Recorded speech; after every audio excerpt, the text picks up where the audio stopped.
She thought she'd left him in the past. But fate wasn't finished with their story.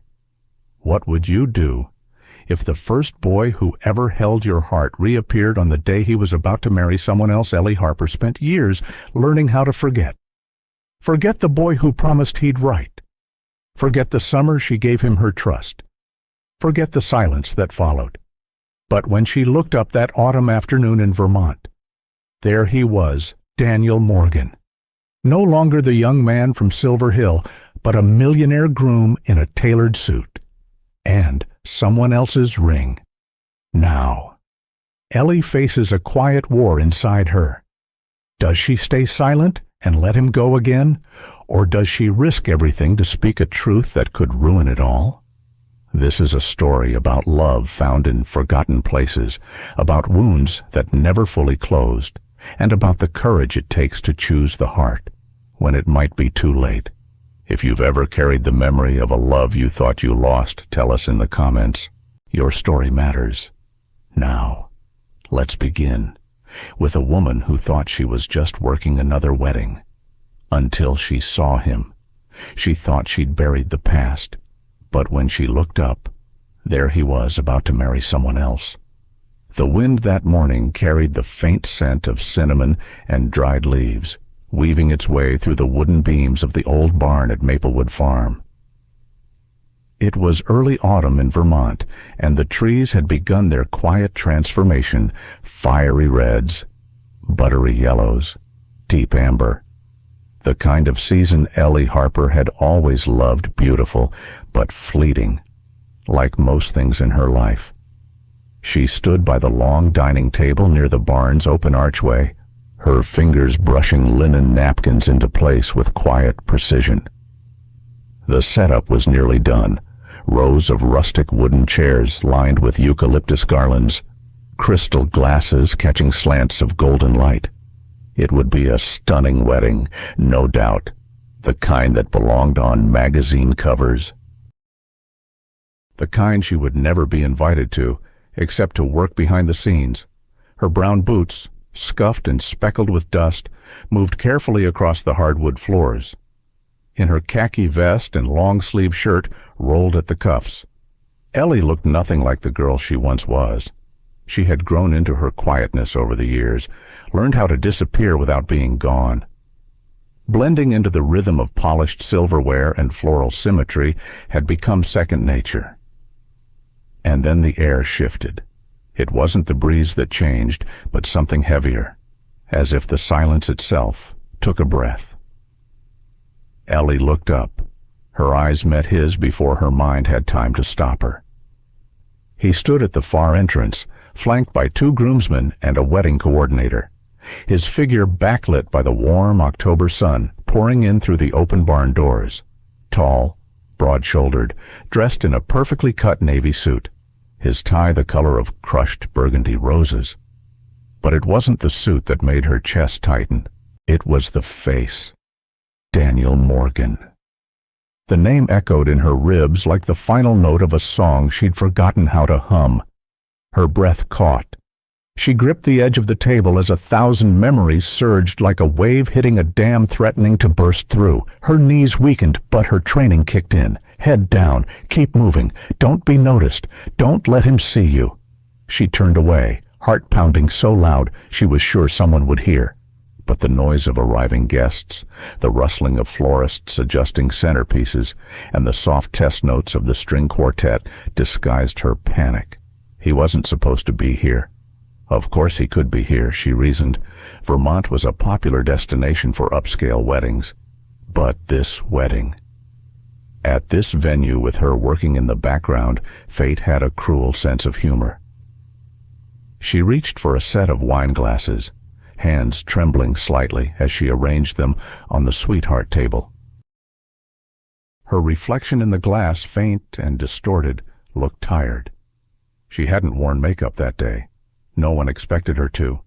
From the corner of her eye, she felt him noticing her. A shift in his stance, a pause in conversation, then footsteps, slow, hesitant. Ellie. The sound of her name, spoken like a question, like a whisper through time, broke something open inside her. She froze, her fingers stilled on the last glass stem. She hadn't heard that voice in almost 20 years. But somehow, it still found the old places in her heart, the corners she'd boarded up, swept clean, and tried so hard to forget. She didn't turn around, couldn't. Instead, she gathered the last of the table settings, forcing her limbs into motion. If she looked at him, really looked, everything might come rushing back. The summer evenings, the laughter, the way he used to tuck a pencil behind his ear while reading poetry to the kids at the community center. The kiss that never happened, but lingered anyway. She stepped away quickly, weaving between the floral stands and serving carts, her breath short. Someone called her name, a coworker, but it barely registered. Outside the barn, the wind was cooler, sharper. She hurried toward the side of the property where the old glass greenhouse stood, no longer used for actual plants, but kept intact as a charming relic of the farm's past. Ivy curled around its beams, and the panes trembled softly in the breeze. Ellie ducked inside, leaning against the glass wall, her palms flat against the cool surface. Her chest rose and fell in uneven rhythm. The scent of old soil and sun-warmed wood filled her lungs. She had imagined many versions of Daniel Morgan over the years, the boy he was, the man he might have become. But not this, not the man who had just spoken her name like it still meant something, and not the groom standing at the altar of a life that had no place for her in it. She squeezed her eyes shut. What were the odds? What cruel strand of fate had pulled their timelines together at this precise moment, with her in work boots and an apron, and him about to marry someone else as she sank onto the edge of an old wooden bench? Her thoughts raced, spiraling through the decades, through memories she thought she'd packed away for good. Outside, through the glass, she saw the edge of his suit pass by. Ellie pulled her coat tighter and whispered to herself, barely audible, "Why here, why now? Love begins in small towns, with dusty roads and borrowed books." The summer Ellie turned 16 was the kind of summer that left stains on memory's sun-warmed wood, rain on tin roofs, the hush of fireflies just before dusk. In the small town of Silver Hill, New Hampshire, life moved slowly, like a creek that had forgotten how to rush. Her days began with the smell of toast and her father's quiet coughing from the back bedroom. He used to be a mechanic before his body betrayed him, lungs worn out, hands trembling too much to hold a wrench. Her mother had passed when Ellie was 12, and since then, the world had narrowed to 2 rooms, 1 small garden, and a steady list of responsibilities. That summer, a group of college students arrived to run an enrichment program for local kids at the community center. Silver Hill didn't have much, just a library the size of a gas station, a diner that served only 2 kinds of pie, and a church that doubled as a food pantry, but it had children, and the town hoped this program might give them something more than dusty roads and dreams. Ellie wasn't part of the program, technically. She was too old for the workshops and too young to be an assistant, but she came anyway, helping set up tables, organizing art supplies, sweeping floors. It was better than staying home all day. That's where she met him, Daniel Morgan. He was 25, tall and lean, with dark hair that flopped over one eyebrow when he read. A senior at Harvard, though he never said it out loud unless someone asked. Most days he wore button-down shirts with the sleeves rolled up, and carried a worn leather satchel filled with books that didn't belong in Silver Hill. Steinbeck, Baldwin, Rilke. He had a quiet way of listening, like what you were saying mattered, even if you didn't think it did. And when he laughed, it wasn't loud, but full-bodied, like it started in his chest and worked its way up. At first, they didn't talk much. Ellie would nod when he passed, maybe offer a stack of paper or restock markers near his station. But one day, during a thunderstorm that canceled the outdoor activities, she found herself stuck at the center, past closing. Daniel was the only one left, sitting cross-legged on the floor, reading aloud to no one in particular, his voice low, measured, the kind of voice made for late-night radio or bedtime stories. She stood in the doorway, unsure whether to interrupt. "You like poetry?" he asked without looking up. She hesitated, then stepped closer. "I don't know. I've never really had the time." He smiled. "That's a shame. Everyone needs a poem or two that belongs just to them." From that moment, the space between them began to close. They started sharing pockets of the day, folding paper birds with the kids, cleaning up paint spills, sitting on the steps during break, passing back and forth a dog-eared copy of The Little Prince. He lent her books. She brought him black coffee from the diner across the street. They didn't talk about their families or about what came next. They just existed inside those summer weeks as if nothing else needed to be discussed. One afternoon, after the kids had gone home, Daniel found Ellie alone in the art room, her fingers smeared with charcoal. She had been drawing, though she never called it that. Just scribbling. He sat beside her and studied the sketch. It was of a tree. Not perfect, but real. Honest. "You have an eye," he said. Ellie shrugged. "I don't have time for art." "You don't need time," he replied softly. "You need space." She never forgot that. The days passed too quickly after that. The final week of the program approached with a quiet inevitability. People packed. Plans were made. Daniel would return to Cambridge. Ellie would go back to caring for her father, back to her quiet routines. But something in her had shifted. A door opened she hadn't known existed. On the last night, there was a small celebration, lemonade in paper cups, handwritten thank you cards from the kids. Daniel stood by the exit, saying goodbye to parents and volunteers. Ellie waited until the crowd thinned before approaching. She wore her mother's old cardigan, sleeves too long, shoulders a bit loose. In her hands was a sketch one she'd worked on secretly, the old oak tree behind the community center, drawn from memory. She handed it to him, no words, just the drawing. He looked at it, and then at her. Neither said anything for a long time. "I'll write," he said finally, voice low. Ellie nodded. "Okay." But something in his eyes told her the truth, not out of cruelty, but out of life. He didn't know how to carry her into the next chapter, and she didn't know how to ask him to. They didn't hug, didn't kiss.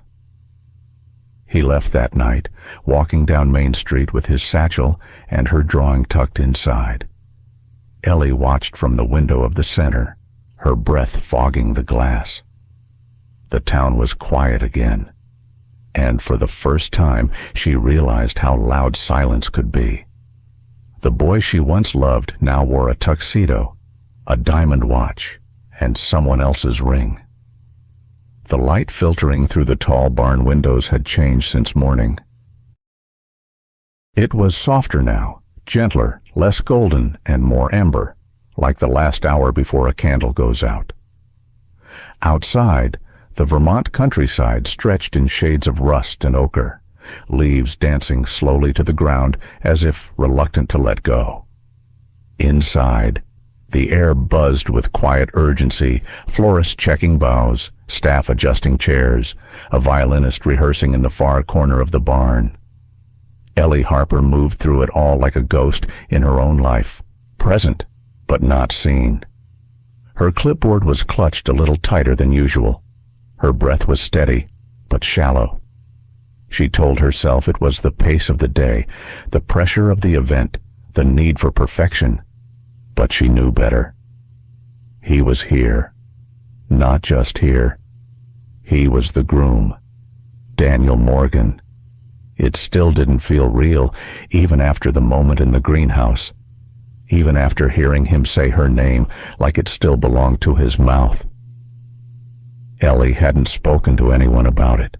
Not Rachel, not Rebecca, not the bride's coordinator. She simply walked back into the barn, head down, hands moving, placing cutlery, adjusting menus, polishing glasses that were already clean, anything to stay in motion, anything to avoid looking at him.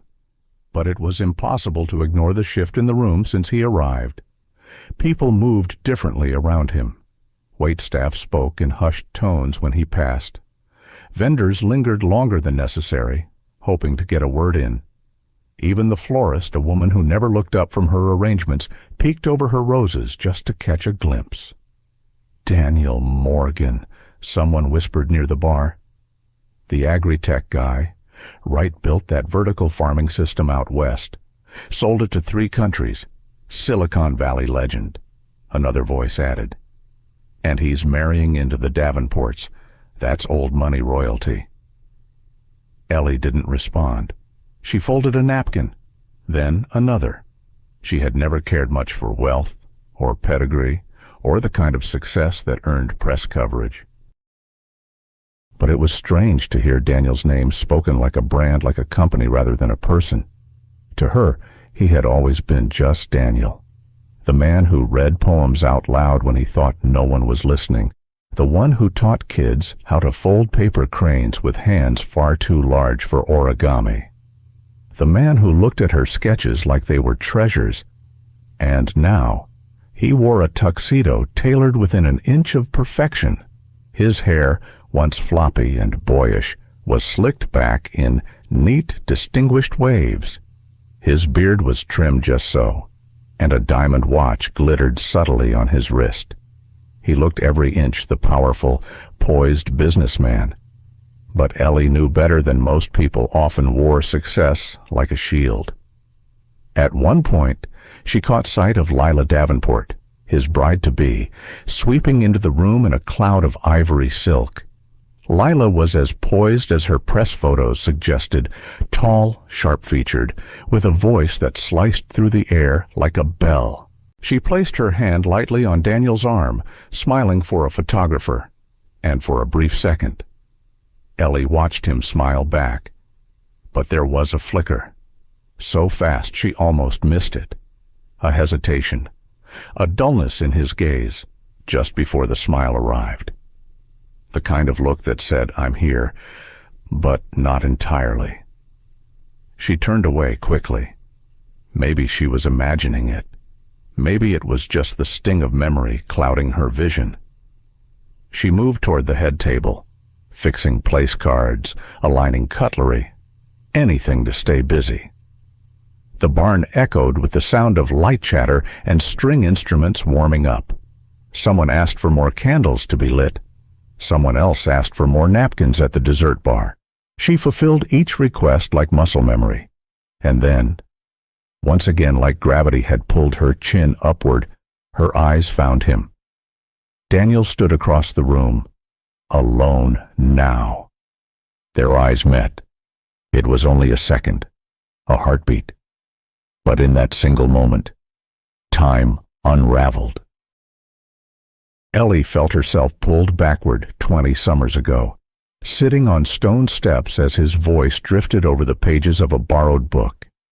She could feel the press of warm air, the scratch of charcoal under her nails, the rush of wanting something she couldn't name. All of it came back. The wanting, the loss, the ache, and Daniel. He didn't look away. He stood still, glass in hand, like a man looking at something he didn't know he'd been searching for. It took every ounce of control Ellie had to break the gaze. She turned sharply, face flushed, heart pounding in her chest. She could not do this, not here, not while wearing an apron and boots and hiding behind napkin folds, not while he wore another woman's ring on his hand. She moved toward the barn doors, ready to step outside just for a minute, just long enough to breathe. But before she could reach them, a voice cut through the room. "Ellie, can I borrow you for a sec?" It was Rebecca, her supervisor. Clipboard in hand, eyes locked on the dessert station. Ellie paused, mouth half open. "We need help with the custom place cards. They got shuffled in the wind, and they're out of order. Chef's losing his mind." Ellie blinked, nodded, and turned back around. The door out her chance to disappear slipped from her grasp like mist through fingers. Success can polish a man, but it can't clean the ache in his eyes. The applause had faded after the rehearsal toast, but Daniel Morgan stood by the back window of the barn, untouched by the noise. In his hand, a half-empty glass of sparkling cider reflected the late afternoon light. But he hadn't taken a sip in over 15 minutes. He wasn't listening to the band's run-through. He wasn't thinking about the timeline of the ceremony. He was thinking about her, Ellie Harper. Of all the faces he expected to see today, high school classmates turned PR managers, venture capitalists in slim-cut suits, Lila's aunt with her habit of collecting luxury handbags, she was the one he never imagined.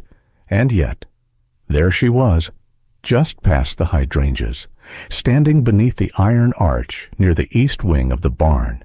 Same quiet strength, same stormy eyes, only now she wore a black apron and sturdy boots, a headset tucked behind her ear, and when he'd said her name, she had looked at him like a ghost had spoken. He hadn't meant to say it out loud. The name had slipped from his mouth like breath on glass, fragile, unintended, but revealing something long hidden. Ellie.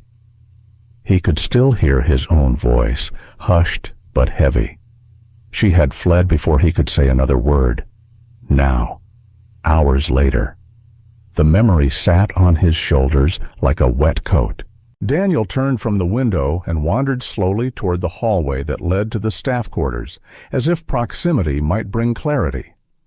But all he found was more silence and more ache. He remembered the way she used to sit on the steps of the Silver Hill Library, her hands stained with charcoal, sketching things no one else could see. He remembered the smell of lilacs on her scarf, the way she always tucked her hair behind her ear when she was nervous. He had loved her, not in the noisy, fiery way his later relationships had demanded, but in a quiet, bone-deep kind of way that had stayed with him longer than he realized. When he left Silver Hill for Harvard, he had every intention of writing, and he had, at first, a letter tucked between textbooks, a postcard from Boston, a short note about finals. But then came the startup incubator, the whirlwind of late nights, code sprints, demo days, investors, pitches. His first big failure, life, with its teeth. The letters slowed, then stopped, and shame crept in where longing had once lived. He had always meant to reach out again when he had made it, when he had something worthy to show her. But by the time his first company was acquired, he'd convinced himself that chapter had closed, that she had likely married someone steady, someone local, someone who didn't get swallowed whole by ambition. So to see her now, here, and not as a guest or a vendor, but as staff, it twisted something in his chest. Not because he judged her, but because she'd once been the brightest, most quietly brilliant person he knew, and now she looked like she wanted to disappear inside a clipboard. Daniel Lila's voice floated in from behind him, light as satin but laced with a thread of concern. He turned, blinking back the haze. She smiled, but her eyes searched his. "You okay? You've been quiet since the walkthrough. Is it the seating chart again?" He shook his head gently. "No, nothing like that. Just a lot on my mind." She reached up to smooth the lapel of his jacket, a practiced, almost automatic gesture. "You're probably just tired. It's been a long week, between the investors' dinner, the media preview, and all of Mom's requests, honestly. I don't know how you haven't run off screaming." He offered her a soft smile. "You've done a beautiful job, Lila. Really. She brightened. "I just want everything to be perfect." Then, with a gentle squeeze to his arm, she moved back toward her bridesmaids, chatting about hair and weather. Daniel stood still. Her words echoed in his head. Perfect. This wedding. This life. This version of him, wrapped in success and social expectation. Was this perfect, or just polished? He made his way toward the service hallway. A few members of the planning team bustled around, checking clipboard notes, moving trays, setting up dessert displays. He spotted a woman in navy, one of the coordinators, and approached her. "Hi," he said, casually. "Quick question. Do you happen to know the name of the woman helping with the front of house setup earlier, dark hair? About this tall?" He gestured softly. The coordinator gave a quick smile. "Oh, Ellie. That's Ellie Harper. She's been with Maplewood for over a year now. Not part-time, she's on staff." Daniel blinked. "So she's here often. Almost every wedding," the woman said. "She's one of the best we've got. Always early. Always professional." Professional. The word settled like a stone in his gut. That meant she hadn't just wandered into this place. She hadn't been hired just for the weekend. She belonged here, had built a life here, one he hadn't seen, hadn't imagined, hadn't reached for. How many weddings had she quietly worked while he was off speaking at conferences and signing merger deals? How many times had she blended into the background? How many moments had he missed? He thanked the woman and stepped outside onto the gravel path behind the barn. The wind picked up, rustling the golden leaves above. A dog barked in the distance. Somewhere near the orchard, laughter rose from a gathering of guests sipping cider. But Daniel heard none of it. His mind buzzed, not with nerves, but with knowing. This wedding, the guest list, the grandeur, the press was supposed to mark a new chapter, a fresh start, a future. But now, standing in the cool October light, all he could think was, "This wedding may not be the answer I thought it would be." Some hearts stop waiting. Hers never did. The sky had begun its quiet descent into dusk. Light slanted through the tall pines along the edge of Maplewood Farm, painting the gravel paths in soft, rust-colored stripes. It was the hour between bustle and breath, when the day sighed and everything stood still for just a moment. Ellie Harper leaned against the frame of the catering shed, fingers wrapped around a mug of lukewarm coffee she didn't plan to finish. Her black apron was stained with buttercream, and her hair was coming loose from its clip, but she didn't care. Not tonight. Beside her, Rachel leaned back on a stack of folded linens, legs stretched out, sipping from her own mug like it held something far stronger than coffee.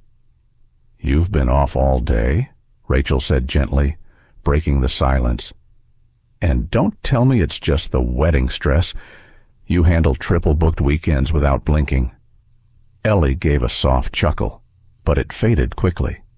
Her gaze remained fixed on a patch of golden leaves near the fence line. "I saw someone today," she said finally. "Someone I never thought I'd see again." Rachel looked at her, curiosity sparking. Old flame Ellie nodded. Barely. Rachel didn't push. She waited. "It was Daniel," Ellie said, her voice barely louder than the rustling leaves. "Daniel Morgan." Rachel sat up straighter, as in, the groom. Ellie nodded again. The silence between them deepened, more reverent now, as if even the trees paused to listen. They had worked together for years. Ellie and Rachel. They'd mopped floors in storm-black nights, chased raccoons from outdoor weddings, and once improvised a bridal bouquet out of herbs and wildflowers when the florist canceled last minute. Through it all, Rachel had learned how to read Ellie the way others read menus. Quiet glances, half smiles, deep silences, but she had never heard her voice tremble like it did now. "I was 16, Ellie began, eyes still on the trees. and he was 25. He came to Silver Hill one summer to teach at the youth center. He was still in school then, Harvard. I think everyone loved him. But Rachel waited. I adored him, Ellie whispered. In that way, only a quiet, bookish girl with a sick father and too much time on her hands can adore someone who makes her feel seen. She looked down at her hands, thumbs tracing the curve of the ceramic mug. He listened when no one else did. Talked to me like I mattered, like I wasn't just the girl who smelled like hospital rooms and library dust. Rachel said nothing. She just reached over, touched Ellie's knee, let the gesture speak what words couldn't. Ellie's eyes filled, but she didn't cry. He left at the end of summer, said he'd write, and he did. For a while, she gave a small, sad smile. Postcards from Boston, notes on yellow paper, a pressed leaf once, from Harvard Yard. I kept them all in a shoebox under my bed. Her voice softened. Then the letters slowed. And one day, they just stopped. Rachel's face was gentle. Did you ever try to reach out? Ellie shook her head. I didn't know how. We weren't anything official. No promises, no plans. Just, she paused, just memories. She set the mug down, cradling her hands together. I never hated him. She said I wanted to. For a while, I think I told myself I did. But the truth is, I understood. He had a life waiting for him. Ambitions. He wasn't meant to stay in a town like Silver Hill forever. Rachel studied her. But you never forgot. Ellie turned to look at her friend, eyes shining. How could I? She smiled, a little embarrassed. You know that feeling when someone walks into a room and suddenly the world feels a bit clearer. That's what he was. That's what he still is, even after all these years. And believe me, I've tried. Rachel raised a brow. Tried what? To forget? To move on? I dated. There was a carpenter once, sweet man, and a widowed vet who volunteered at the shelter. But she paused again, biting her lip.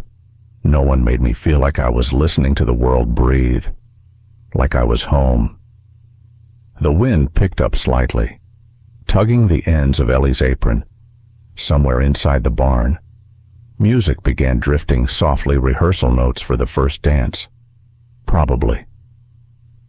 She closed her eyes, letting the melody settle over her. Then, as if to herself, she said, if I had the chance to speak to him, really speak to him, I don't even know what I'd say. Rachel leaned in. Well, what would you say? Ellie smiled faintly.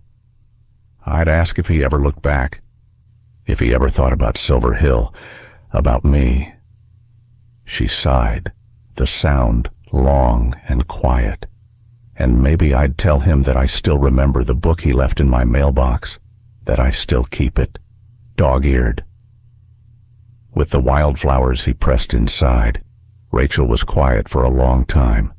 Finally, she said, you might get that chance, you know. Ellie turned to her, startled, but Rachel just nodded toward the barn doors. You never know what people carry under all that polish and posture. Sometimes, they're listening too, even when they look like they're miles away. Ellie didn't answer right away. She looked toward the warm lights glowing from the windows, the distant sound of Daniel's voice mingling with polite laughter. She wasn't sure what scared her more, that he might not remember, or that he might remember everything. But as she stood, brushing dust from her apron, something stirred in her chest, not certainty, not yet, but a flicker of something softer. Hope, still fragile, but no longer silent. And as she walked back toward the barn, unaware that Daniel was asking about her at that very moment, she had no idea a secret even deeper than her own was about to rise to the surface. The most beautiful weddings can still hide the ugliest truths. The hallway behind the reception barn was quiet, too quiet. The kind of quiet that clung to the walls like dust in an old attic. Ellie Harper stood there, tray in hand, fingers pressed around the base of 2 untouched champagne flutes. She had only meant to take a shortcut, but then she heard voices low, hushed, clipped, and what she heard made the blood in her arms go cold. "He still thinks it's real, doesn't he?" The voice was unmistakably Lila Davenport's, measured, elegant, but sharpened at the edges. A pause. Then a woman's voice answered, older, cooler, like ice behind pearls. "Daniel is intelligent, but not unbreakable. He wants to believe that makes him easy." Ellie stilled behind the archway, holding her breath.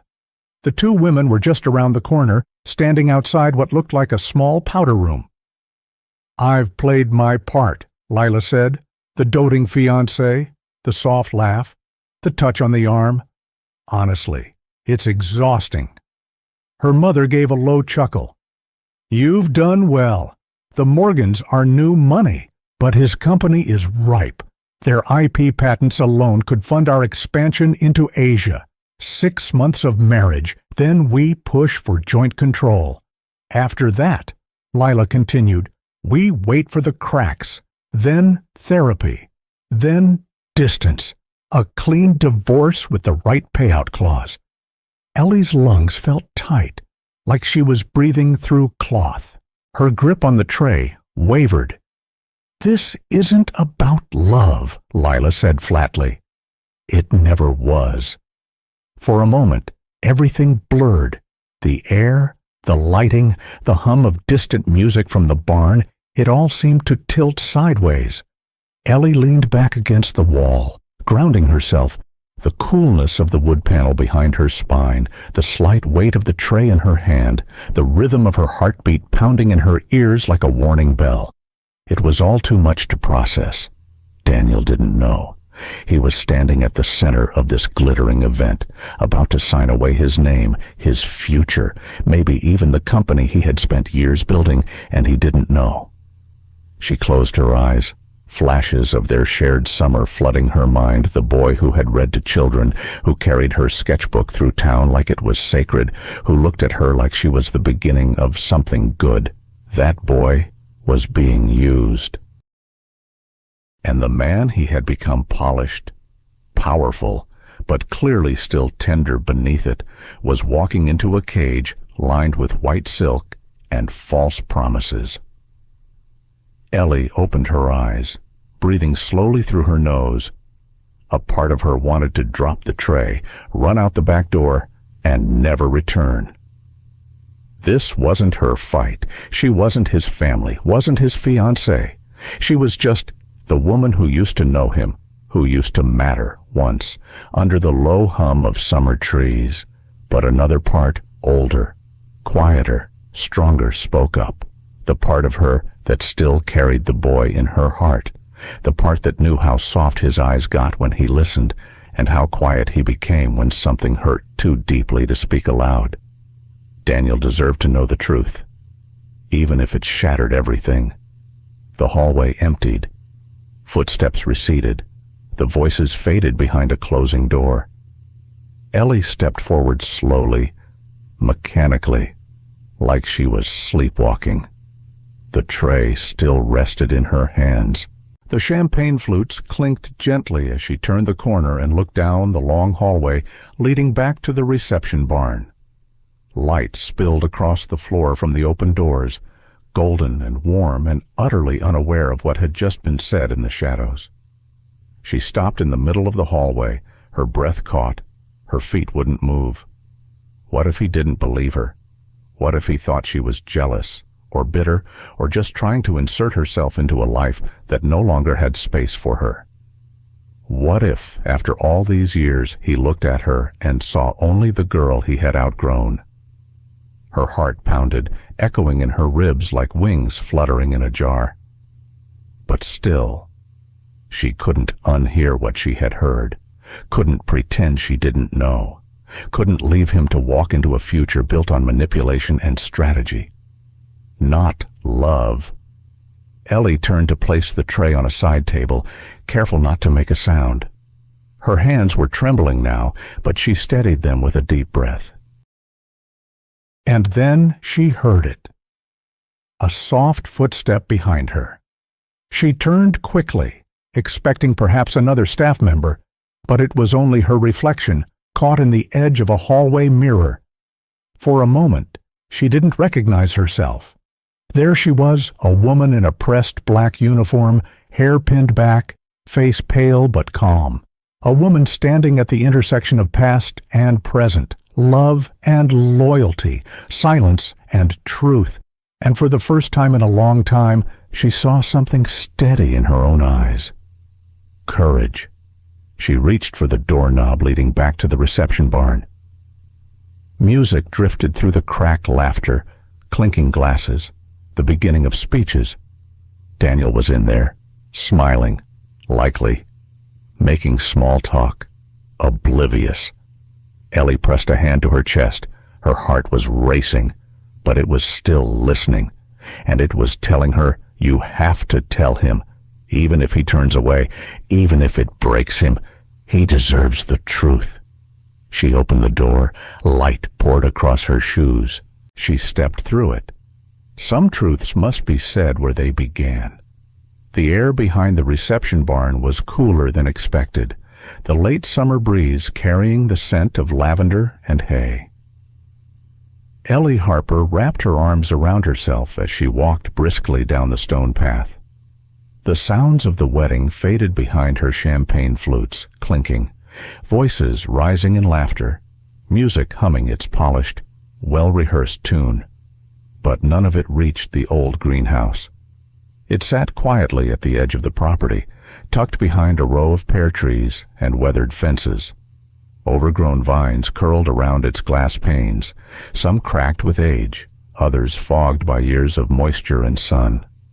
Once, it had been a place where brides posed for photos and grooms fumbled with bouquets. But that was years ago. Now it was mostly forgotten, except by Ellie. She reached for the latch. The door creaked, hesitant, as if uncertain whether it should welcome her back. Inside, the light was soft and fractured, falling through dusty panes and slender ribbons. The smell was familiar soil, roses, memory. And there, standing in the middle of it all, was Daniel. He was facing away, hands in his pockets, his shoulders drawn tight beneath the fabric of his tuxedo.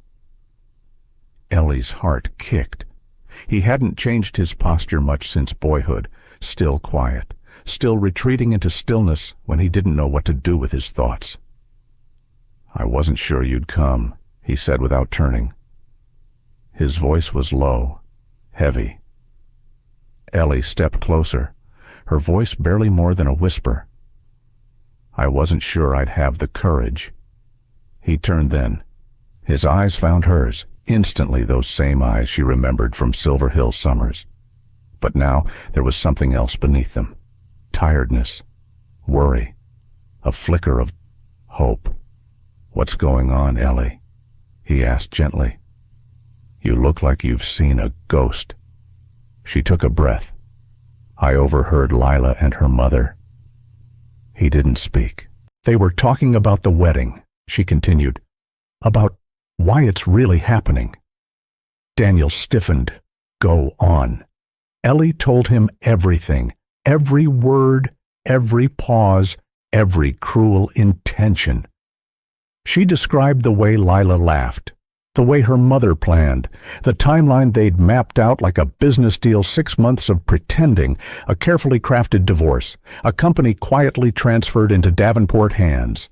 When she finished, there was silence, no denial, no outrage, just silence. Daniel looked down, his jaw tightening. He didn't move for a long time. Then, in a voice that barely carried, he asked, "Why are you telling me this?" Ellie hesitated.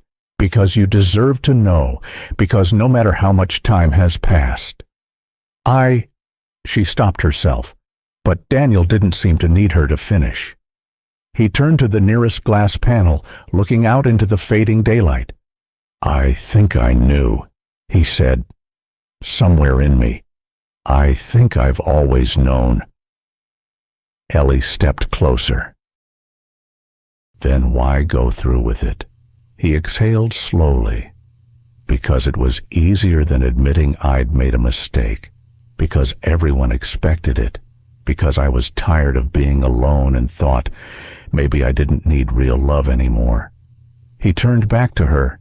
"But when I saw you..." His words faded, but his gaze held everything he couldn't say. Ellie felt her eyes sting. "I never stopped wondering where you went," Daniel added. "Why you never wrote." She looked at him, wounded. "I did. At first, but the letters came back, and eventually they stopped." Silence passed between them again, but this time it wasn't cold. It was a silence of understanding, of time lost but not forgotten. Daniel took a breath and stepped back. "I need to speak to her." It was just after sunset when he found Lila on the wraparound porch of the guest house. She was sipping wine, looking effortlessly perfect beneath the lanterns. She smiled when she saw him. "Hey, you disappeared," she said lightly. Cold feet, Daniel didn't return the smile. Instead, he sat down across from her and rested his hands on the table. "Why didn't you tell me the truth?" "Lila." Her smile faltered. "I don't know what you mean. I think you do." His voice was firmer now, steadier. "Tell me what this wedding is really about." For a moment, Lila tried to hold her ground. She lifted her chin, her features tight with practiced calm.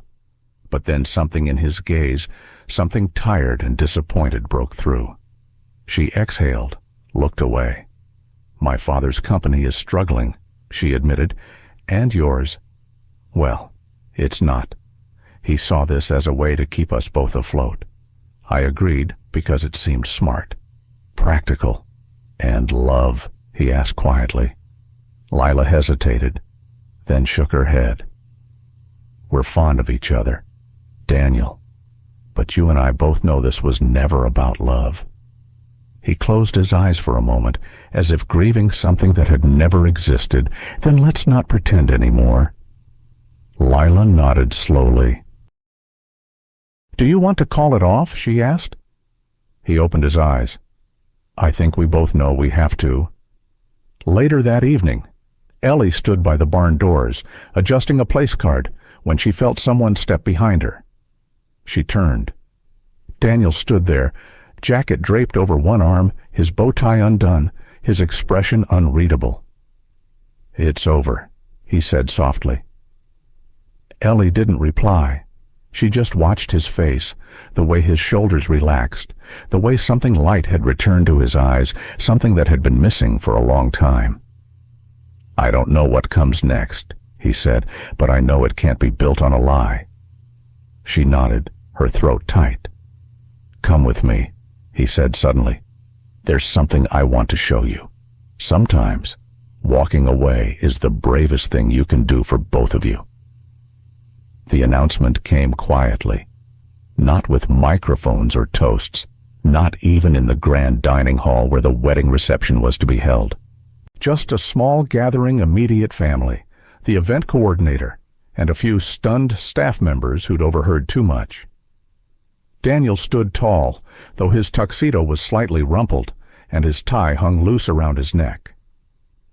The calm in his voice wasn't performative, it was steady, practiced, necessary. "There won't be a ceremony tomorrow," he said simply.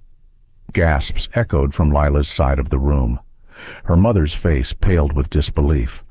Her father clenched his jaw but said nothing too proud, too calculating. "We both agree this is the right decision," Daniel added, glancing at Lila, who nodded quietly beside him. Ellie watched from the hallway, half hidden behind a wooden pillar. She wasn't meant to be there. She wasn't supposed to witness a wedding unravel. But then again, she hadn't meant to become part of it either. Lila surprised everyone. There were no tears, no hysterics. Just the cool dignity of someone raised in a house where appearances mattered, and the wisdom, however late, to know when to let go. "I'd rather be briefly humiliated than permanently unhappy," she said calmly, adjusting the hem of her designer dress. "We're not what each other needs." Daniel looked at her for a long moment, then reached out and shook her hand. It was polite, sad, honest, and then it began. By midday, the whispers had started. By evening, the headlines: Tech tycoon cancels, wedding to heiress bride. What went wrong? Daniel Morgan and Lila Davenport. Split before I do. Phones buzzed. Paparazzi waited just beyond the maple-lined drive. Guests whispered and speculated, champagne still in hand, filling the silence with their own versions of the truth. Daniel handled it all with a kind of weary grace. He issued a short statement to the press, thanked guests, asked for privacy, and said what needed saying without opening too many wounds. But the storm was coming, and he knew it. What he didn't know, what he hadn't even thought to check, was that Ellie Harper was already packing her suitcase. She zipped the old canvas bag with trembling fingers. The room she'd been staying in, a modest staff quarters near the back of the property, was already bare again.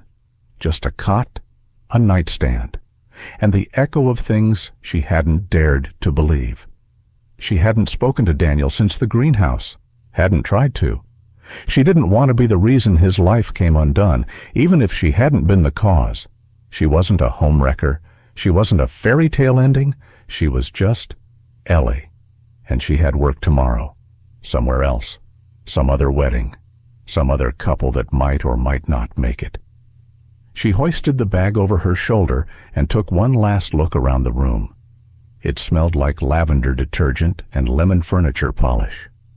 Clean, like she always kept things, like she'd tried to keep her heart. The rain started just as she stepped onto the porch. Not a drizzle, a steady, soaking rain. Cold and full of intention. The kind that made you wonder if the sky was sad for you or just had its own grief to carry. Ellie didn't run for cover.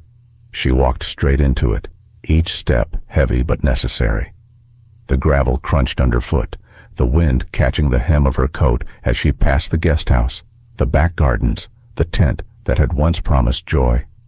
Her hair clung to her cheeks. Her shoes darkened with every puddle. Still, she didn't stop.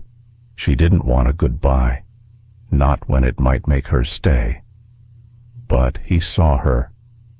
From the second-story window of the old farmhouse, Daniel stood behind the curtain, the room dim behind him, the storm reflected in the glass. He didn't call her name, didn't run after her like in the movies, because he knew sometimes the truest love was the one that waited, not the one that begged. He watched her disappear into the tree-lined drive, her figure small against the gray sky, her bag bouncing slightly against her hip. She didn't turn around once. He let the curtain fall from his hand, then whispered, "Not again. I won't let it be again," somewhere down the hill. Ellie reached the edge of the property. She stood for a moment beneath a gnarled oak, raindrops streaking her face, unsure which direction to take. Forward felt lonely. Backward felt impossible. But deep inside, beneath the soaked fabric and aching heart, something small and quiet stirred. Not hope, exactly, but the memory of what it once felt like. She tightened her grip on the bag and stepped into the road. She didn't know it yet, but Daniel had already made a vow. Not to anyone else, not even to her, but to the boy he'd once been. The one who had stood in the rain 20 years ago, watching a 16-year-old girl walk away, and let her go. This time, he would find her. No matter how far she ran, healing takes time, but love, real love, always finds its season. 6 months. That's how long it had been since Ellie left Maplewood under the weight of a gray sky and 1,000 unanswered questions. Winter came early in Silver Hill that year, with wind that snapped like old regrets and snow that blanketed even the loudest memories. She didn't decorate for the holidays. She didn't bake. She didn't light the little candles she used to keep by the window. But she healed, not all at once, not like in novels. It came slowly like sunlight through lace curtains, like the first warm cup of coffee after days of cold silence. Silver Hill was good to her, familiar, forgiving. The town hadn't changed much since she was 16. The corner store still carried the same raspberry jam she used to love. The librarian still remembered her name. And the air. It still smelled like pine needles and earth after the rain. Ellie worked part-time at the school again, helping with reading programs. The children liked her. She had a soft voice and patient eyes. One of the girls asked if she'd ever been in love, and she only smiled, tucking a strand of hair behind her ear. She hadn't answered, because the truth was, she still didn't know how to describe a love that had once bloomed quietly, died without a funeral, and somehow still lingered like a scent on an old scarf. It was a Saturday morning in March when the knock came. She'd just poured hot water over her tea bag when she heard it 3 gentle taps. Not urgent, not demanding, just there, like someone hoping, but not assuming. She opened the door in her sweater and wool socks, and time paused. There, standing on the weathered porch of her childhood home, was Daniel Morgan. No tuxedo, no press, no polished facade. Just a man in a navy coat, damp from the morning drizzle, holding a worn canvas bag. His hair was a little longer than she remembered. His eyes, still that same hazel she used to dream about, looked tired, but soft. Between them, silence, not awkward, not cold, just full. "Hi," he said. She swallowed. "You found me." He nodded. "Took me longer than I'd like to admit." She looked down at the bag in his hand. He followed her gaze, then offered it out. "I thought you might want this back." She opened the flap. Inside was an old Kindle, scuffed at the edges, the kind you couldn't buy anymore. Inside the cover sleeve was a folded paper creased, faded. It was the poem she'd written the summer she was 16. The one she thought had been lost when he left. The one she'd slipped into the side pocket of his backpack that last day. Too shy to give it to him directly. Her throat tightened. "You kept it." He gave a slow breath. "I found it a few months ago. It had slipped between the lining of the bag. I never saw it. Not until after Maplewood. I stayed up all night reading it. Every line. It sounded like your voice. Like the girl I couldn't forget, even when I tried." She looked at him, then really looked. The lines around his mouth, the hint of gray near his temple, the way he stood, not confident like the CEO people saw on magazine covers, but uncertain, open. He wasn't here to apologize. He was here to ask, not for forgiveness, but for a beginning. "I don't expect anything," he said. "I don't even know if you've moved on. I couldn't go another year pretending like what we had didn't matter, that I didn't walk away from something real because I was too focused on becoming someone I thought I had to be." The tea on the counter had gone cold. Ellie didn't care. She stepped aside. "Do you want to come in?" He smiled just a little, not triumphant, not relieved, just present. "I'd like that." Later, they sat on the porch, wrapped in mismatched blankets. The rain had stopped, and the first buds of crocus had begun to nudge through the damp soil in her garden. Daniel pointed to the flower beds. "You always said spring was your favorite." She nodded. It makes you believe things can grow again." He glanced sideways at her. "Do you think we can?" She didn't answer right away. Instead, she turned toward him and gave him something she hadn't in months. A smile, not polite, not forced, but full, as if something inside her had finally caught up to the season. This time, it was just about love. There were no flower walls, no velvet invitations with gold trim, no long guest lists or champagne towers or photographers shouting for the perfect shot. Just an old maple tree in Ellie's backyard, its limbs stretching wide like a blessing from the sky. And two people who had walked through nearly 20 years of silence, longing, regret, and rediscovery, to stand hand in hand in the place where it all began. It was a Sunday morning in late May, and the sun was soft on the grass. The spring wind carried the scent of lilac and old soil, and the garden around them had started to bloom again, just as it had every year, without fail. Ellie wore a simple lace dress, borrowed from her mother's cedar chest. Her hair, loosely pinned, still smelled of lavender and sunshine. There was no veil, no diamonds, just a small bouquet of wildflowers from the hill behind the house. Daniel stood beside her in a white shirt and gray vest, sleeves rolled, no tie. His cuff was crooked. He hadn't shaved too carefully, but his eyes never left her, not once, as if blinking might break the moment. Their small circle of guests, Rachel, Ellie's colleague and closest friend, the old librarian who once gave Ellie extra time on overdue books, Daniel's longtime assistant, and his younger sister, whom Ellie had never met but now hugged her like an old friend, stood in quiet reverence. Lila Davenport had not come. She had sent a note instead, a kind, handwritten card delivered by post a week earlier. "Thank you for teaching me that love isn't a deal, it's a decision. I've moved to Colorado to start my own gallery.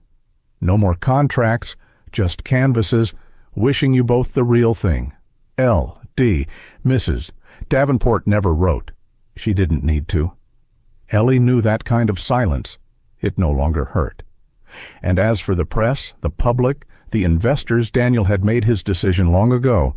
He had stepped down from daily operations, chose a quieter role in his company, returned the engagement gifts, ended the merger that had never truly been about him. He let go of what looked impressive from the outside to choose what felt true on the inside. Now, as the minister stood with his worn prayer book, Ellie felt the ground beneath her feet solid, familiar. She squeezed Daniel's hand. "Before we begin," the minister said, glancing at them both, "the couple has chosen to speak their own vows." A hush, a breeze. Daniel turned toward Ellie. His voice, when it came, was steady but not rehearsed, like something he had spoken to himself 100 times, quietly, when no one could hear. "I was 19 when I thought leaving would give me the life you deserved, but I see now, the only life I ever wanted was the one I would have lived beside you. I've built empires. I've stood on stages, but I've never felt home, not until I saw you again. I promise no more waiting, no more unfinished poems, no more missed birthdays. Just one life. Ours." Finally, there were no sniffles in the crowd, only Ellie standing quiet, her eyes bright not from sadness anymore, but from fullness. She took a breath, then spoke, her voice like sunlight through trees. "I was 16 when you said you'd write. I waited, I grew, I lived, but I never stopped listening for your voice in the quiet. And now that you've come back, not as the boy who left, but the man who chose to return, I choose you too. Not for what you were, but for who you are now, and everything we still have time to become." The wind picked up then, like a chorus unseen, and beneath the old maple tree where a summer farewell once left, two hearts suspended in time, Two souls now stood, grounded in presence, wrapped in promises not of grandeur, but of grace. There was no dramatic kiss, no loud applause, only hands held tightly, a smile shared through tears, and the whisper of something true, finally spoken. After the vows, they shared a simple meal with friends, lemon cake from Ellie's oven, roasted chicken Daniel had insisted on helping cook. Music played on an old record player, and Rachel convinced them to dance barefoot in the grass. It was the first dance they never had back then. Ellie laughed a laugh that felt like summer returning. Daniel spun her slowly, his fingers gentle on her back. In that moment, under the open sky, they were not CEO and event planner, not lost love and second chances. They were just two people, finally arriving at the place love had been waiting for them all along. As the guests said goodbye and the sun dipped behind the hills, Daniel and Ellie sat together on the porch, her head on his shoulder. No plans, no fear, just quiet. And the maple tree, blooming behind them like memory made real. Some stories don't need fixing, they just need finishing. And this one, finally, had found its end. But for Ellie and Daniel, it was also the beginning. Sometimes, life doesn't give us second chances right away. Years pass, people change, roads diverge. But love, the real kind, doesn't always vanish. It waits quietly, tucked between the pages of who we once were. Ellie and Daniel's story reminds us that time isn't always the enemy. Yes, we may lose touch. Yes, mistakes happen. But the heart remembers what truly mattered. There's a deep truth here. We often let go too soon of people, of dreams, of ourselves. We convince ourselves it's too late to turn back, too risky to reach out, too foolish to hope again. But sometimes courage comes quietly, with a knock at the door, and a willingness to begin again. This story is not just about romance. It's about forgiveness, about honoring the past while choosing the present, about understanding that love isn't always perfect, but it's worth fighting for. So if there's someone you've never stopped thinking about, or a dream you've buried under real life, maybe it's time to listen to that small voice inside you, because love, true love, might not come often. But when it does, it deserves to be welcomed home. Thank you so much for spending your time with this story.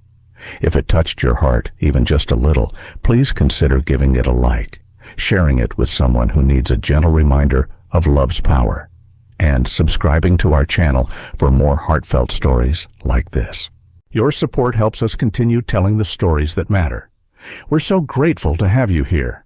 Until next time, take care and never stop believing in second chances.